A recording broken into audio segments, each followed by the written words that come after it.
Entrevista Venevisión, líder en opinión, por tu canal independiente, Venevisión. Amigos, tal como lo anunciamos antes de ir a la pausa, en entrevista Venevisión, nuestra invitada el día de hoy es María Alejandra Díaz, constituyente y además presidenta de la Comisión de Derechos Humanos y Garantías Constitucionales de la ANC. Gracias por estar con nosotros. Gracias a usted por la invitación, muy amable. Buenos días. Doctora, bien oportuna su presencia en su calidad de abogada e integrante de la Comisión de Derechos Fundamentales de la Asamblea Constituyente. Ayer la familia del diputado Juan Requesens decía que recibieron una llamada telefónica de él después de más de 120 horas. ¿Esto qué representa? ¿Cuáles son las condiciones de la reclusión que usted por lo menos conozca? Habría que revisar los twitters de la hermana de Juan Requesens, Rafaela Requesens. Si revisamos los twitters de la hermana de Rafael, del propio exdiputado Juan Requesens, vemos que hay algo allí raro, al menos, porque ella tenía conocimiento de lo que estaba pasando y yo no puedo dar mucha fe acerca de esa situación, porque su propia hermana ha manipulado incluso un video que salió en las redes sociales, ¿sabes? Entonces yo prefiero ser prudente con respecto a la actitud, porque ningún familiar, además, que tiene una persona detenida por la causa que sea, merece, además, que yo califique cualquier actitud por parte de ellos. Pero me deja un sinsabor, sobre todo la actitud de la hermana de Juan Requesens, que además utilizó ese video para viralizarlo en las redes sociales, victimizándolo, y después se descubrió que la cosa era distinta, una manipulación por parte de ella. Entonces yo prefiero ser prudente con respecto a ese tema. Ya vamos a hablar sobre los videos, pero para tratar de ir con el caso en el orden cronológico, las circunstancias que rodean la detención de él. Por ejemplo, Amnistía Internacional dice que es una detención arbitraria porque no hubo el allanamiento de inmunidad que corresponde a la Asamblea Nacional y que él no ha tenido acceso a un abogado. Bueno, fíjate, Amnistía Internacional tiene que estudiar primero la Constitución. Si revisa la Constitución, sabe que cuando tú detienes a un diputado, en su caso, en flagrancia, se cumple un procedimiento, que fue lo que se hizo. Y se allanó la inmunidad una vez que estaba asegurada su detención. Eso es otra cosa. Tiene que revisar la Constitución, artículo 200. O sea, yo a la gente de las ONG internacionales que se dedican a hacer propaganda contra el país, primero les recomiendo que revisen la Constitución. Artículo 200, ahí está el procedimiento. Ahora sí le voy a pedir que se refiera a los videos. Hubo dos, el que difundió el ministro Jorge Rodríguez y también el que circula posteriormente a través de redes sociales y que, por nombrar una, la diputada Delsa Solórzano dice que el diputado Requesens en ese segundo video muestra signos de que ha sido sometido a tratos crueles, a tortura, e incluso hay versiones de psicólogos que hablan sobre que pudo habérsele administrado alguna sustancia. Bueno, mira, yo no conozco en detalle la declaración de la diputada Delsa Solórzano, solo la referencia que tú me estás haciendo, pero lo que sí puedo decirte es que se cumple un protocolo, sobre todo cuando es una figura de, como un diputado, el que se detiene en flagrancia, ¿ok? Se cumple un protocolo médico y se graba la detención para precisamente dar fe pública de que no ha habido ningún maltrato. Él no muestra síntomas ni de tortura ni de maltrato, más allá de realmente el tema allí escatológico, que yo condeno y que además debe abrirse una investigación. Yo soy de las que creo que debe abrirse una investigación por haber difundido el segundo video, porque el primer video es un video incriminatorio hacia otro diputado. Entonces, yo lo que creo es que no se debe desviar la atención con respecto a la situación, porque el primer video lo que muestra claramente es una declaración que sin apremio, libremente, él públicamente además dice que quien le ordena hacer el pase de un señor que planificó y ejecutó un magnicidio, que además fue frustrado, contra un presidente de la República.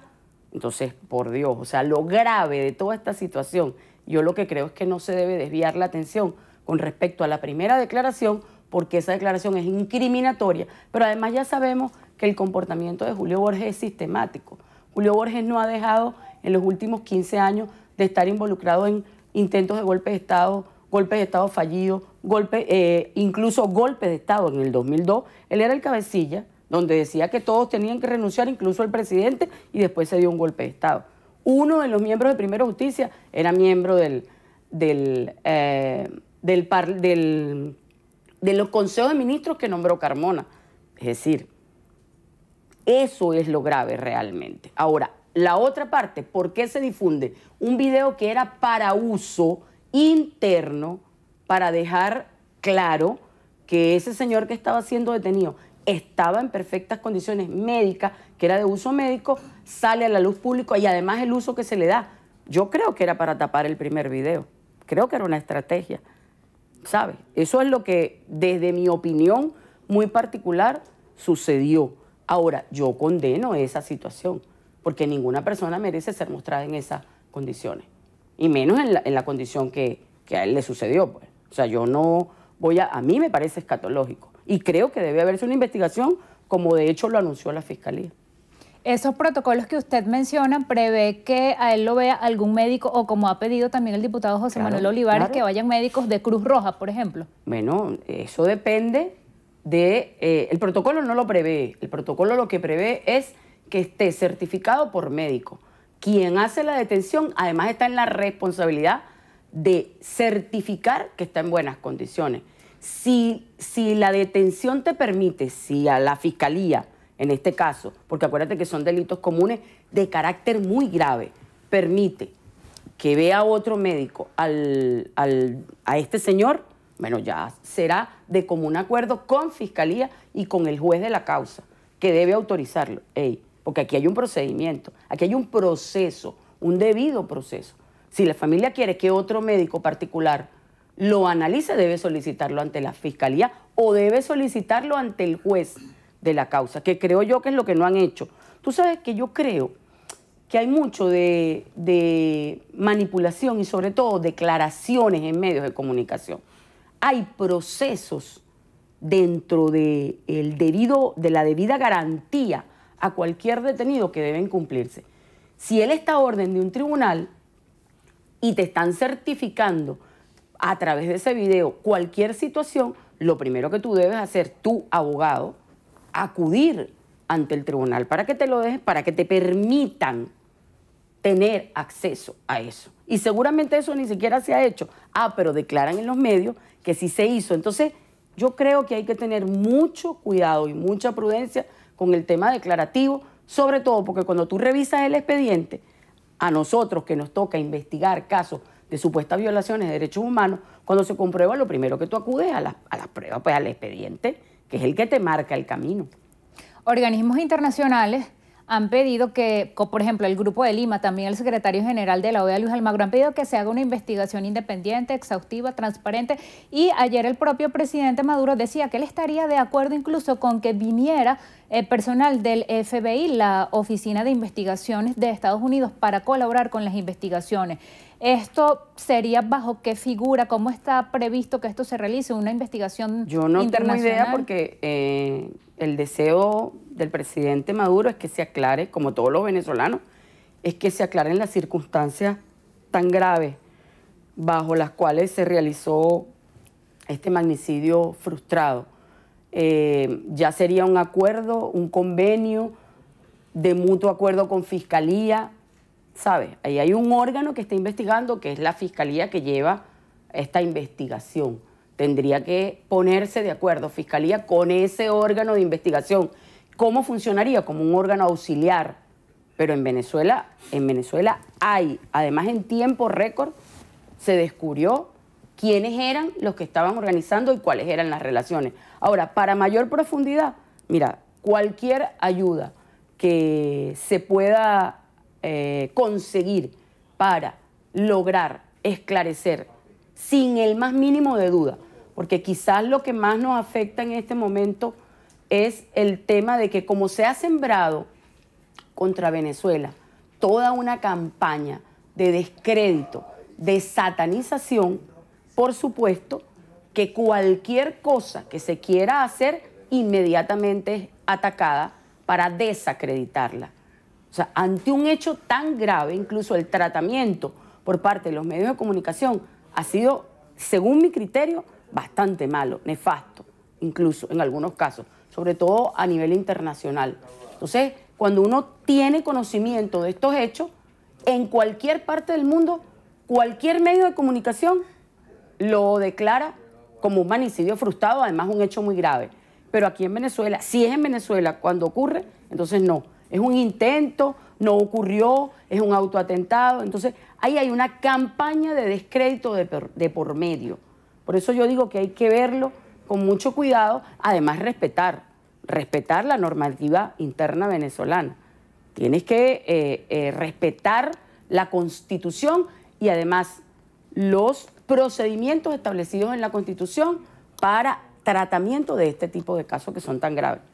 La Comisión de Derechos Humanos y Garantías Constitucionales de la Asamblea Nacional Constituyente que usted preside se va a involucrar, va a velar por el respeto a los derechos fundamentales tanto de Requesens como de todos los detenidos. Como el de todos los ciudadanos, como el de todos los ciudadanos. Cualquier denuncia que llegue a la Comisión de Derechos Humanos y Garantías Constitucionales de la Asamblea Nacional Constituyente es tratada con el mismo rigor, con la misma justeza y con las mismas garantías que se le da a cualquier ciudadano. Más en este caso donde están involucrados estos exdiputados que además le fallan a su inmunidad por parte de la Asamblea Nacional Constituyente.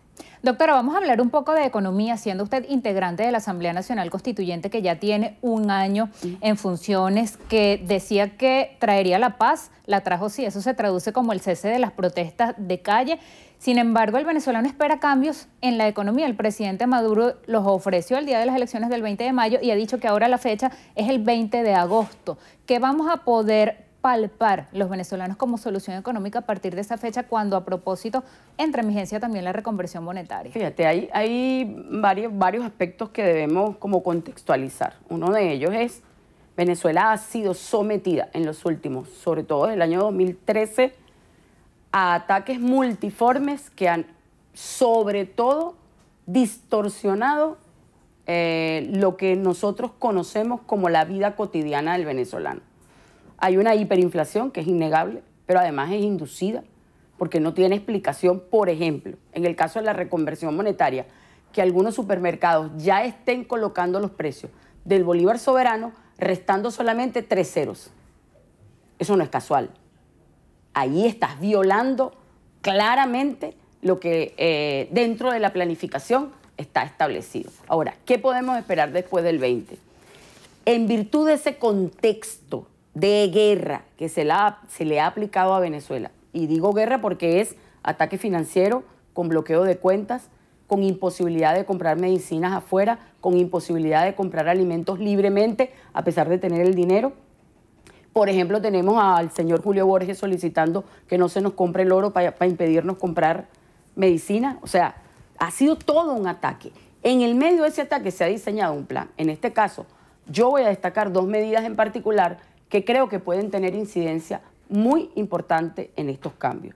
Una de ellas tiene que ver con el censo de transporte. ¿Por qué? Porque pareciera que el censo de transporte está descolocado o está fuera de contexto con respecto a una medida económica. Y resulta que el censo de transporte lo que está por detrás es poder medir el consumo de gasolina.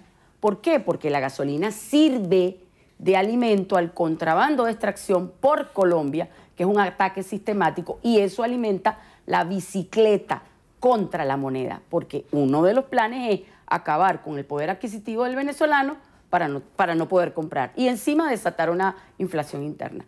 Eso puede solucionar por lo menos 6.000 millones de dólares que se van por contrabando de extracción, ¿ok? Por esa vía. Uno de ellos es muy importante porque el subsidio seguramente va a ser directo y ese anuncio se hará tal cual como el presidente dijo después del 20. Es decir, vamos a segmentar. Ese sería un ataque. El otro ataque que es muy importante, porque es una medida de guerra, es el tema de haber traspasado al Banco Central de Venezuela 29.294 millones de barriles de petróleo. Y el presidente habló de monetizar. ¿Qué significa esto? La única moneda venezolana, la única moneda en el mundo que va a tener respaldo real en petróleo, en recursos, es el bolívar soberano. No hay ninguna otra moneda en el mundo que lo tenga, porque el dólar no tiene respaldo. El dólar es una maquinita que la Reserva Federal decide seguir imprimiendo y nos están vendiendo la fantasía de que el dólar tiene validez. Tiene validez porque hay confianza en esa moneda, pero no tiene respaldo. Recordemos que ellos eliminaron el respaldo en oro y en plata, tal cual lo prevé la Constitución de los Estados Unidos. La Constitución de los Estados Unidos prevé que el único dinero fiable, viable, ilegal y legítimo es aquel que está respaldado en oro y en plata. Y ellos eliminaron ese respaldo. Bueno, a partir del 20 y de la monetización, la única moneda que va a estar respaldada en volúmenes de petróleo que están en los yacimientos es Venezuela. Eso es fundamental porque eso va a permitir respaldar el bolívar soberano, pero además reflotar en reservas, ya no en dólares, sino en otra divisa, el bolívar soberano. Eso va a ser trascendental porque tú vas a acabar con la manipulación que hay con respecto al anclaje del bolívar al dólar. ¿Ves? Eso puede mejorar la situación, digamos, no en primera instancia, pero a mediano plazo puede mejorarla considerablemente. Se nos ha agotado el tiempo. Muchas gracias por haber venido esta mañana. A ti, muy amable.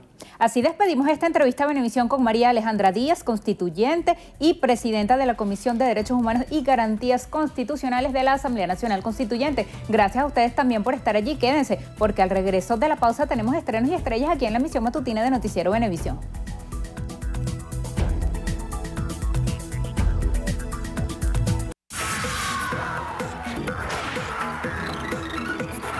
Hola, ¿qué tal amigos? Feliz inicio de semana, soy Carelis Cuadros y esto es Estrenos y Estrellas.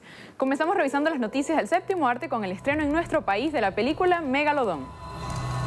En el lugar más profundo del planeta, todavía más hondo que la propia fosa de las Marianas, un grupo de investigadores se encuentra realizando una expedición como parte de un programa internacional de vigilancia submarina. Así, hacen el descubrimiento de sus vidas a la vez que corren un grave peligro. Después que su sumergible fuese atacado por una gigantesca criatura que se creía extinta, la tripulación se ha quedado atrapada en el interior del averiado submarino.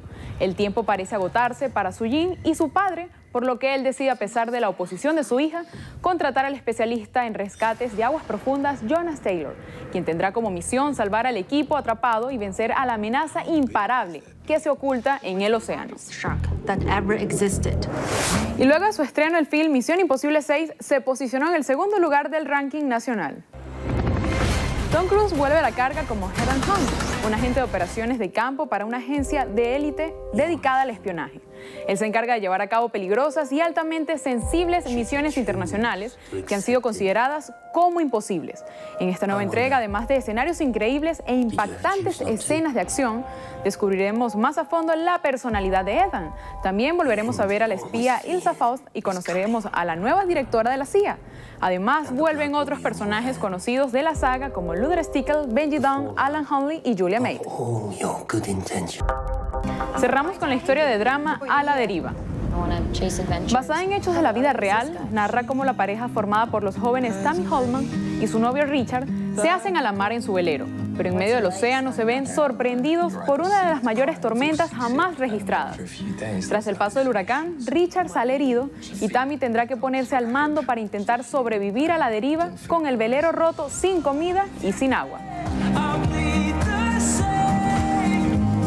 Así llegamos al final. Soy Carelis Cuadros y los espero en la emisión meridiana de su noticiero Venevisión. Gracias, Carieli. Así será, te vemos al mediodía. Nosotros despedimos la emisión matutina, pero los invito a que se queden 30 minutos más porque todavía falta la segunda parte de Primer Contacto. Nuevamente quedarán en compañía de Yohaisa Adrián y Gregorio Rojas para un repaso por los principales titulares de los portales web y la prensa escrita. Gracias por habernos acompañado y recuerden, Noticiero Venevisión Canal 4 reporta. Ustedes deciden.